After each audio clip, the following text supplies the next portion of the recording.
우리에게 주시는 하나님 말씀은 다니엘서 8장 1절에서 14절입니다.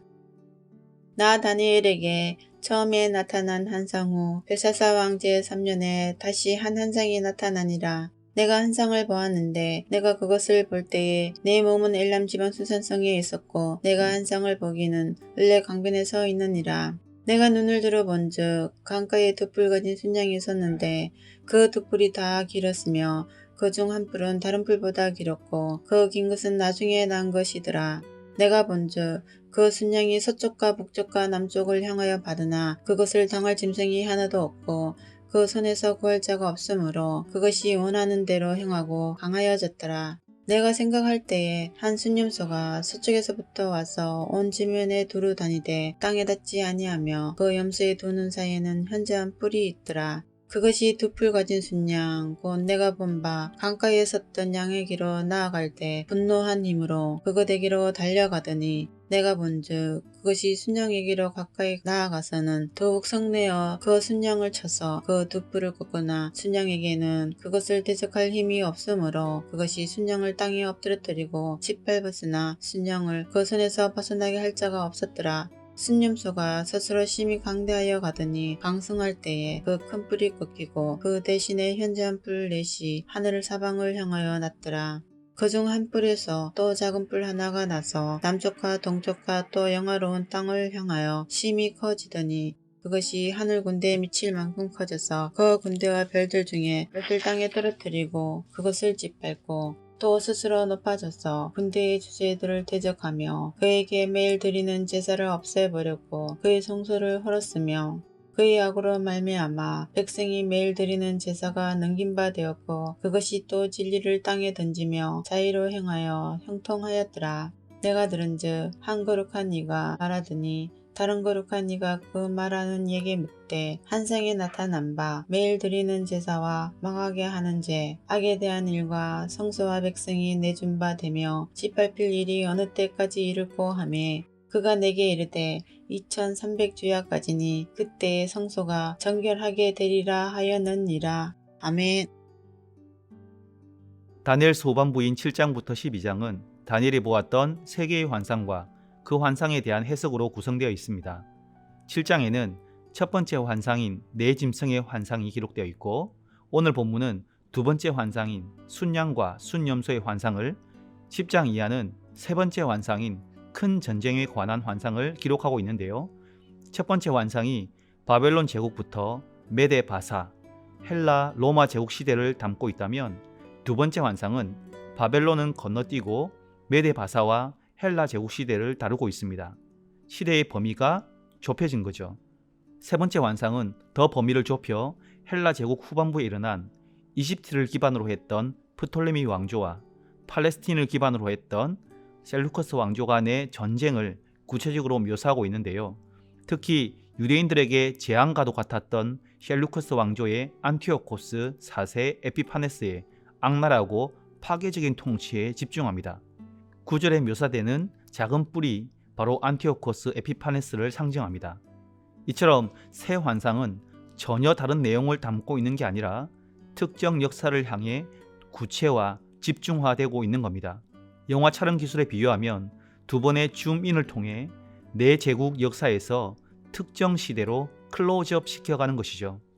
이런 배경 이해를 가지고 두 번째 환상을 좀 더 구체적으로 살펴보겠습니다. 다니엘이 첫 번째 환상을 벨사살 왕 첫 해에 침상에서 보았다면 두 번째 환상은 벨사살 왕 제3년의 을레 강변에서 보는데요. 환상 중에 다니엘의 시선을 처음 사로잡은 건 두 뿔을 가지고 강가에서 위풍당당하게 서 있는 순양이었습니다. 순양은 긴 두 뿔을 가지고 있었는데요. 둘 다 길지만 하나가 다른 하나보다 더 길었고 긴 뿔은 나중에 났다고 설명합니다. 이 순양은 바로 메데와 바사 제국, 페르시아를 상징합니다. 두 뿔 중 상대적으로 짧은 뿔은 메데를, 나중에 난 긴 뿔은 바사 제국을 각각 상징하는데요. 사실에 보면 순양이 얼마나 강력했는지 그 어떤 짐승이나 존재도 순양을 당해낼 수 없었고 심지어 점점 더 강해집니다. 이는 페르시아 제국이 얼마나 강력했는지를 보여주는 동시에 당대 사람들의 관점으로서는 페르시아가 무너진다는 건 상상조차 하기 힘든 일이었음을 보여줍니다. 한마디로 그 권세가 영원할 것처럼 보였던 겁니다. 그런데 그런 생각을 마치 비웃기라도 하듯이 갑자기 큰 뿔을 가진 순념소 한 마리가 서쪽에서 달려와 영원할 것 같았던 순양을 받아 짓밟아 버립니다.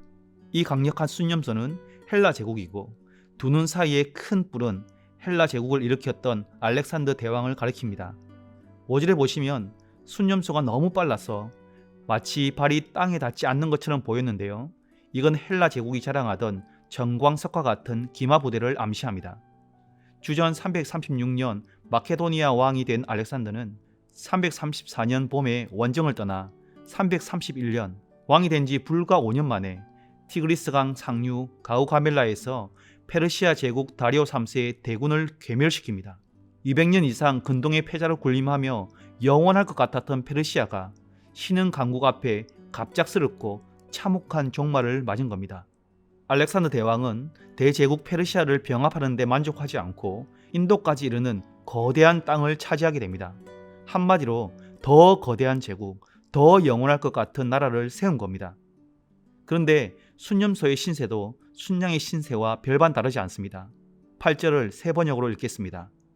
그 수염소는 거만을 피우며 점점 강력해졌으나 그 위세가 절정에 달했을 때 갑자기 그 큰 뿔이 꺾이고 그 자리에 독특하게 생긴 뿔 4개가 하늘 사방으로 뻗어나왔다. 하늘 높은 줄 모르고 뻗어나가던 뿔은 위세가 정점에 도달했을 때, 한마디로 전성기 때 갑자기 아무도 예기치 못한 꺾임을 당하게 됩니다. 잘 아시는 것처럼 승승장구하던 알렉산더 대왕은 주전 323년 페르시아 제국을 무너뜨린 지 불과 10년도 채 넘기지 못하고 33세에 갑작스런 죽음을 맞습니다. 후계자도 없이 후계자 지명조차 하지 못하고 죽었는데요. 이는 알렉산더의 죽음을 그 누구도 예기치 못했다는 걸 보여줍니다. 덕분에 제국은 내분에 휩싸여서 결국 영원할 것 같았던 대제국은 4개의 나라로 조각이 나는데요. 큰 뿔이 꺾인 자리에 자란 4개의 뿔이 이를 상징합니다. 그리고 9절에 보면 다니엘은 그 4뿔 중에 한 뿔에서 작은 뿔 하나가 나서 남쪽과 동쪽과 영화로운 땅을 향하여 아주 크게 자라는 것을 보게 되는데요. 앞서 언급한 것처럼 그 작은 뿔의 실체는 팔레스틴 땅을 기반으로 했던 셀류커스 왕조의 악명 높은 왕 안티오코스 4세 에피파네스입니다. 영화로운 땅은 예루살렘과 유대 땅을 의미하고 하늘 군대와 별은 하나님의 백성들을, 땅에 떨어뜨렸다는 건 죽였다는 걸 말합니다. 순교를 당한 것이죠. 그것도 모자라 제사를 폐지하고 예루살렘 성전을 파괴하는데요. 신구약 중간기라고 불리는 성경에 기록되지 않는 구약과 신약 사이의 역사를 보면 다니엘이 본 환상 그대로 역사가 진행됩니다. 물론 역사적으로 예루살렘 성전이 파괴되거나 제사가 폐지되지는 않았습니다. 하지만 안티오코스 에피파네스가 식민지 탄압 정책의 일환으로 성전에 제우스를 위한 제단을 세우고 번제단을 부정하게 만들어서 율법에 따른 제사를 아예 불가능하게 만들었습니다. 유대인들에게 그것은 성전이 허물어진 것과 다름없는 일이었던 겁니다. 이 사건에 대해서는 다니엘서 뒷부분에서 더 구체적으로 다루어질 것입니다. 사랑하는 성도 여러분, 하나님께서 다니엘에게 왜 이 환상들을 보여주시고 기록하게 하신 것일까요? 한마디로 위로와 격려입니다. 제국이라는 고래 싸움에 등 처지는 하나님의 백성들이 낭망하거나 변절하지 않고 믿음으로 끝까지 인내하라고 하늘로부터 발송된 하나님의 위로와 응원의 메시지입니다. 환상이 보여주는 것처럼 인류의 역사는 제국의 역사이자 제국의 각축장이라고 해도 무방합니다. 아수르, 바벨론, 메데바사, 헬라, 로마, 오스만, 몽골, 대영 제국 등 기존의 패권 국가가 신흥 패권 국가에 의해서 거듭 대체되는 역사가 인류의 역사입니다. 그리고 오늘 본문의 환상은 이 제국들의 가장 중요한 특징 한 가지를 잘 보여주는데요. 그건 바로 절대적 강함, 바로 그것입니다. 4절에 보면 순양이 득세할 때에 순양을 당할 짐승이 하나도 없고 그 손에서 구할 자가 없었습니다. 순념소가 득세할 때도 마찬가지입니다. 7절을 보십시오.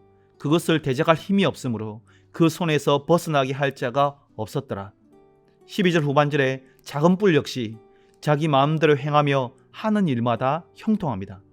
그런데 여러분, 이 절대적인 강함은 그 자체로도 무섭지만 그것이 만들어내는 환상이 더 무섭습니다. 무슨 환상을 만들어내느냐? 영원이란 환상을 만들어냅니다. 이 강대한 제국은 절대 무너지지 않고 영원할 것이라는 환상 말입니다. 제국이 거대하고 그 권세가 강력할수록 이 환상도 그만큼 강력해집니다. 실제로 100년도 채 살지 못하는 인생에겐 페르시아 제국의 220년 역사는 영원처럼 보였을 겁니다. 하지만 불과 11년 만에 분열된 헬라 제국 역시 당시 사람들의 눈엔 더 큰 제국의 환상을 불러일으켰을 겁니다. 영원할 것 같았던 페르시아 제국을 단숨에 짓밟았을 만큼 강력했으니까요. 여러분, 사람들이 이 강력한 환상에 도취되거나 사로잡힐 때 어떤 현상이 일어나겠습니까? 정복민들은 더 교만해져서 갑질과 횡포를 부릴 것이고, 피정복민들은 변절에 변절을 거듭하게 될 것입니다. 왜일까요? 영원할 것 같기 때문입니다. 그 절대적인 강함이 절대로 무너지지 않을 것처럼 보이기 때문입니다. 그러나 여러분, 인류의 역사를 한번 떠올려 보십시오. 영원한 제국은 말 그대로 환상일 뿐입니다. 영원한이라는 형용사와 제국이라는 명사는 불구대천의 단어, 결코 한 하늘 아래 어깨를 나란히 할 수 없는 단어입니다. 그리고 제국의 시간은 영원이 아니라 단지 2300주야일 뿐입니다. 역사상 그 어떤 제국도, 가장 길었던 로마 제국도, 가장 큰 영토를 차지해 해가 지지 않는 나라라는 별명을 가진 대영 제국조차도 결국은 종말을 맞이했습니다. 흥망성쇠, 흥하고 망하고 융성하고 쇠퇴한다. 이 사자성어보다 제국의 환상이 말 그대로 환상에 불과함을 보여주는 건 없을 것입니다. 그래서 다니엘서를 유심히 보면 제국 앞에는 한 번도 영원한이라는 단어를 쓰지 않습니다. 대신 하나님의 나라, 하나님 나라의 백성과 관련했으만 영원한이라는 형용사를 붙이고 있습니다. 7장 18절입니다. 지극히 높으신 이의 성도들이 나라를 얻으리니 그 누림이 영원하고 영원하고 영원하리라. 사랑하는 성도 여러분, 성경에 등장하는 수많은 제국은 하나님을 대적하는 부패하고 타락한 세상 나라의 총체이자 상징입니다. 그런 의미에서 악한 세상 속에 살아가는 우리 역시 무형의 제국의 지배를 받고 있습니다.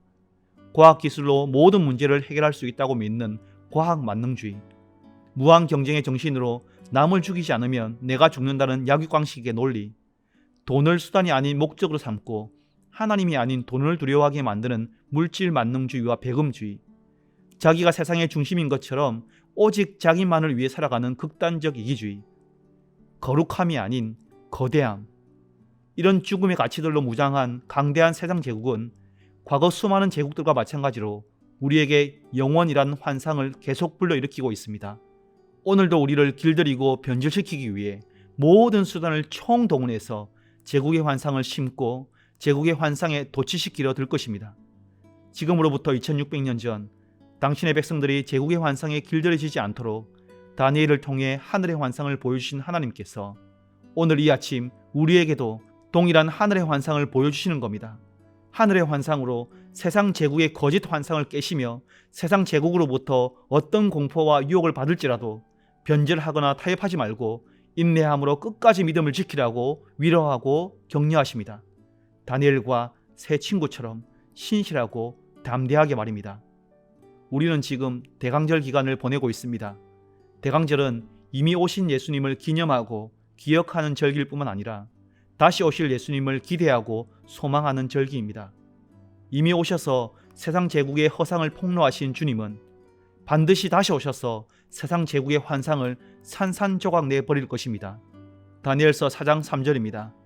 참으로 크도다 그의 이적이여, 참으로 능하도다 그의 놀라운 일이여, 그의 나라는 영원한 나라요, 그의 통치는 대대에 이르리로다. 아멘.